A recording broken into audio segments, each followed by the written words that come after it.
आदिशक्ती गुरुकुलमध्ये आपले स्वागत आहे। आज आपण पाहणार आहोत 4 या अंकाबद्दल।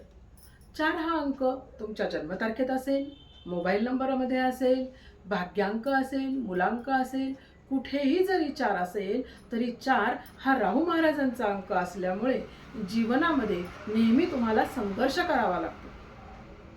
आणि हा संघर्ष म्हणजे कसा? तर सत्ता मिळवण्यासाठी केलेला संघर्ष।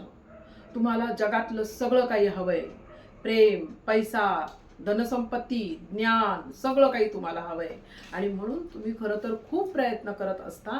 परंतु होतं काय की थोडी घाई होते तुमच्या हातून आणि त्यामुळे कुठेतरी चुका मात्र होतात आणि या चुका झाल्यामुळे तिथं संघर्ष हा करावा लागतो।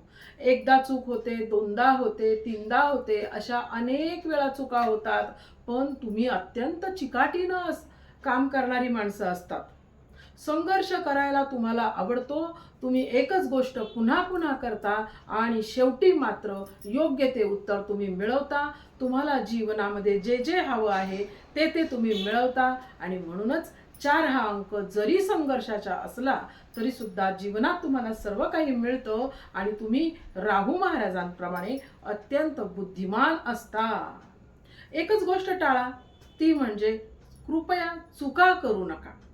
जर तुम्ही चुका नाही केल्या किंवा तुम्ही घाई जर नाही केली तर तुमचं काम लवकर होईल आणि एवढा संघर्ष तुम्हाला करावा लागणार नाही। त्यासाठी तुमच्या मोबाईल नंबरमध्ये 4 हा जर अंक असेल तर त्याबरोबर तुम्हाला इतर शुभ अंक जर असतील तर मात्र तुम्हाला त्याचे चांगले परिणाम मिळतील आणि त्यामुळं नेहमी मोबाईल नंबर घेताना चांगला मोबाईल नंबर घ्यावा, भाग्यकारक मोबाईल नंबर घ्यावा। चॉईस नंबर किंवा भाग्यकारक नंबर यामध्ये फार मोठा फरक आहे। त्यामुळे चॉईस नंबरचा विचार न करता ज्या नंबरमुळे तुमचं भाग्य उजळून निघेल असा नंबर तुम्ही घेतला पाहिजे।